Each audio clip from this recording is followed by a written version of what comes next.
नमस्कार।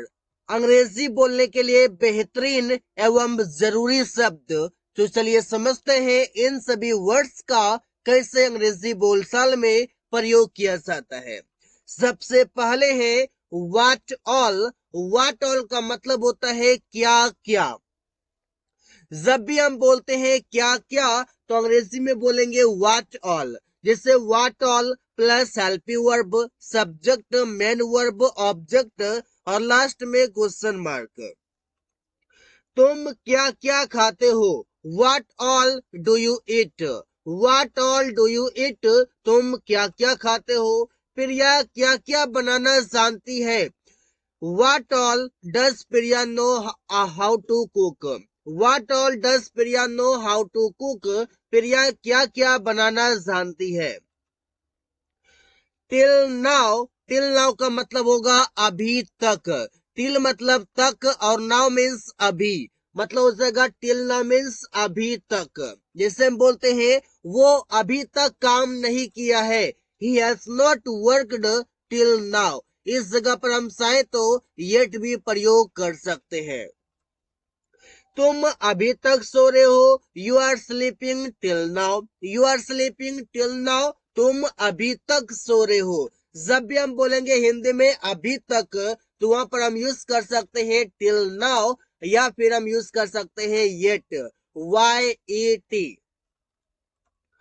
By which का मतलब होगा किसके द्वारा। इसे हम यूज करते हैं प्रश्न पूछने के लिए, किसके द्वारा मीन्स बाय विच।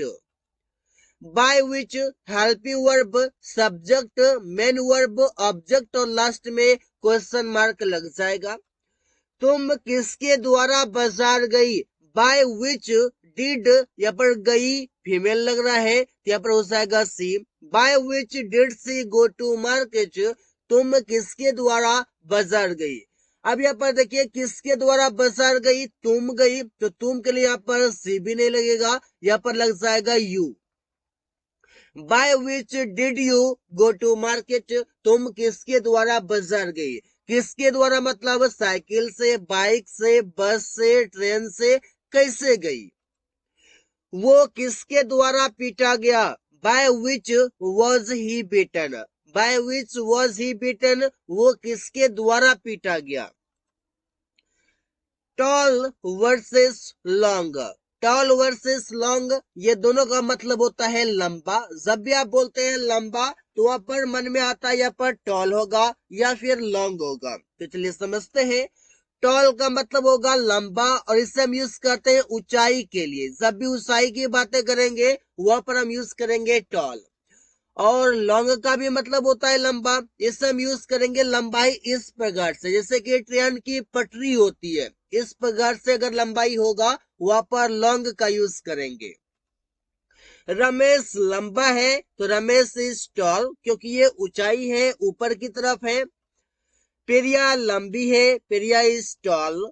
सड़क लंबा है, the road is long, the road is long, सड़क लंबा है। अब यहाँ पर देख सकते हैं कि सड़क लंबा है तो इस प्रकार से लंबा है, तो यहाँ पर हम यूज करेंगे लॉन्ग। जैसे कि पटरी, वहां पर हम यूज करेंगे लॉन्ग यूज करेंगे। क्यों? ये नीचे की तरफ है। तुम्हारा बाल लंबा है, your here is long.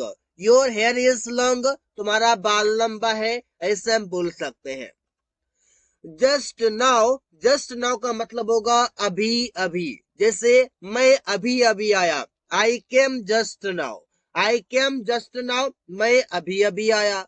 Ravi अभी अभी खाना खाया, Ravi ate the food just now. Ravi ate the food just now, Ravi अभी अभी खाना खाया। सो अर्ली, सो अर्ली का मतलब होगा बहुत जल्दी। जब भी हम हिंदी में बोलते हैं बहुत जल्दी तो वहां पर हम प्रयोग करेंगे सो अर्ली। जैसे कि सब्जेक्ट वर्ब सो अर्ली हो जाएगा।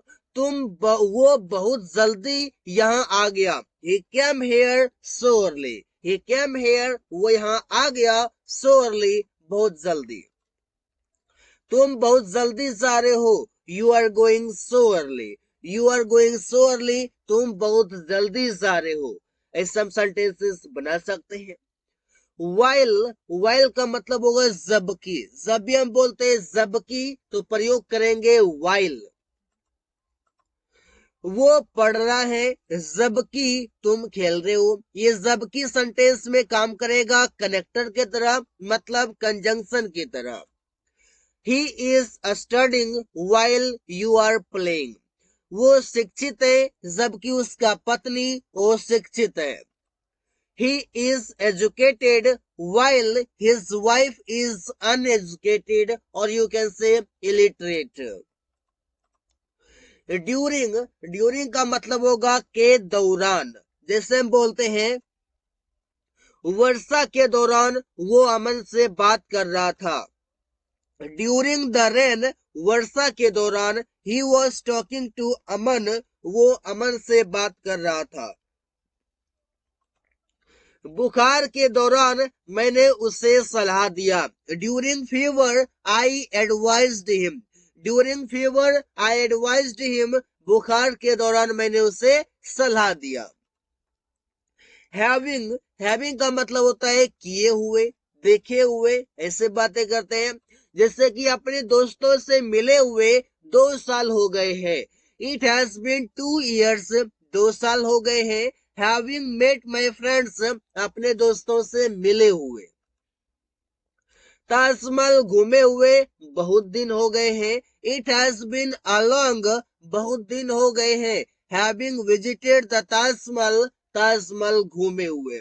तो आप सेंटेंसेस देख सकते हैं, हैविंग का मतलब कोई काम किए हुए, ऐसा मीनिंग दे रहा है।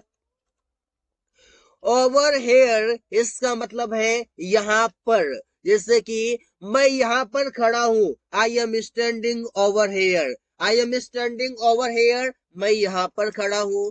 तुम यहाँ पर काम करते हो, यू वर्क हेयर, यहाँ पर बोल सकते यू। अब यहाँ पर तुम यहाँ काम करते हो तो यू वर्क हेयर, तुम यहाँ पर काम करते हो, यू वर्क ओवर हेयर, ऐसे हम बोल सकते हैं यू वर्क ओवर हेयर, तुम यहाँ पर काम करते हो।